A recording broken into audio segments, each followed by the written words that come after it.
there are three huge barriers to making a sale, really. And I don't think most people think of it in these ways. They always think of about price. They don't think about anything else. It's just always about the price, but it's not. Clients need to know three things before they'll even think about buying from you. And the first is they've got to know you exist even.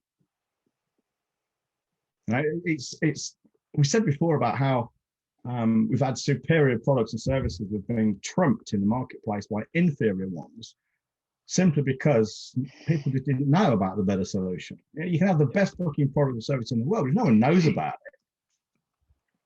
And you know, you're stuck. Now I know you don't have to be popular. I mean, you know, there's in every industry, I'm sure there are these underground places which exist only by referral. And you know, if you don't know, you don't know, and that's fine. You know, that's a great position to be in. I mean, there's a lot of guys in the copywriting world that are like that. In fact, you would never find my name in a copywriting almanac because I'm generally not known. But I've worked with some of the big names. So you've got to exist, and they've got to know you exist. They've got to know you actually offer a solution to their problem. So you know, they've got to know you. They've got to know you, basically. Not know you as a person, but know about you. You've got to be known for what you do, and that requires first promotion, but also it requires you to keep hammering away at this, because people have a multitude of problems and challenges, and you know, believe it or not, they're not hanging on your every word. So when you tell someone you do something once, there's a good chance they'll forget about you because you just ain't that fucking important. I'm gonna put this light on because you can't see my face as well as you should be able to. I know that good thing. No one was complaining. I was about to lie and so I could see it in your face, but you know that ain't true. But what? I was about to say I could see it in your face, but you know that's not true. Yes, because all you see is retarded faces. Well, it's a strange thing when I can see you smiling, or I can see people are smiling, but I don't know what the smile means. Whether it was a happy smile or a sad smile, or what. A lot of it's driven by context. So given time, I think we work things out. But it's a constant fucking effort, and I don't bother most of the time. Can't be it's usually with you a fake smile. Oh, that's great. Probably, I believe you because I got no other way of checking. I'm lying, or am I? Please don't know. You just confuse me to do that. I've got no idea. Was it you were saying this morning on the ops call, and neither Holly or I knew whether you were being serious or not? It was something, and it made me laugh because I say Holly and I always take it literally. Remember? Yeah, I do, but I can't remember what I said. Something about the logos, I think. Oh yeah, something about the logos. I don't know. I have fun with you too. I play my own little game because I'm outnumbered. But for the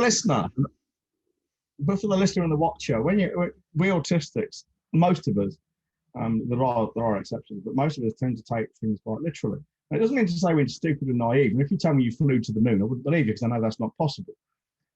But if you were to say to me, oh yeah, I was on television last night, BBC, or I got a part in EastEnders, I'd probably believe you without questioning it. Because why would you lie about something so stupid? And there's no way I could tell from your body language, your facial expression, you having me on. It's perfectly, it's empirically possible. So why wouldn't it be possible? You know? But Connor was saying something this morning, and both Holly and I were going, oh yeah, is that right? No. Oh right. So anyway, first, they need to know about you. You exist and you offer a solution to their problem or problems. That's the first thing. Second thing is they've got to like you. Now, I don't mean to say they've got to be your best mate. It's not what I'm saying. But they've got to feel you are, and again, not always. There are exceptions, of course. But they've got to feel you're the kind of person they want to do business with.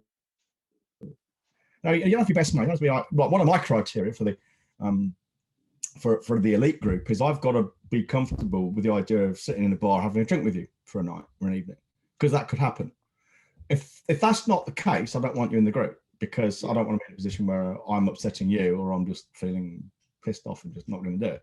And I've got no desire to be rude to someone, so fuck, I'm not having a drink with you. You're a wanker, because that's not fair on them. Pay you money anyway. Yeah, I wouldn't do that. So that's an exception. They would have to like me to that extent, or at least be able to tolerate me. But for the most part, going back to the more normal side of things, the more general case, they have to feel comfortable with doing business with you. For the most part, you know, there will be exceptions. The people who are quite prepared to do business with people they really detest because they are logically realize it's the best choice. But most of us are not like that. Most of us will pay a premium or just go somewhere where they're treated better. We just will. I mean, it's not a prerequisite necessarily, but it's common enough and it's powerful enough to be one of those rules of thumb. They've got to know you and they've got to like you to the extent they're comfortable in business with you. Well, the thing is, it's hard to do business with someone and figure out whether you like them or not if you don't know anything about them.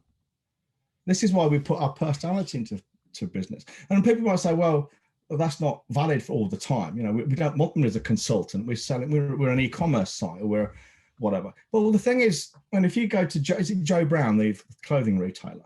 They do some great stuff, by the way. I think it's Joe Brown. Joe Brown, he writes an email it's from him. Now, whether it's actually him or not, we don't know, but it comes out under his name and it's very personable and friendly. And you get to feel like you know Joe Brown. Mm-hmm. Yeah. The guy, the boss of Weatherspoons, I can't remember his fucking name now. He writes an article in the Weatherspoons magazine every month, as I recall. And it's really informative and interesting. You get an insight into the guy. Well, again, I've heard he's a complete tosser, but from what he's written, he's actually shares some similar values to me. Maybe I'm a tosser as well. But he seems like a very libertarian kind of guy. He is. Yeah, that's going to make me want to do business with someone like that because we share similar values, or we appear to. By the way, by me saying appear to, I don't mean to say you should put on a persona. I think that's a bad way to go. Not because it's morally bad, but because it's just short-sighted and you will get caught up. So one of the things about smooth nurturing is putting your personality out there. We're going to say more about this tomorrow, but you know, putting your personality into your marketing, your entire being, if you like. Now, this is what people on LinkedIn get confused. They talk about authenticity. They get it completely wrong. That's a conversation of the day. It's quite nauseating.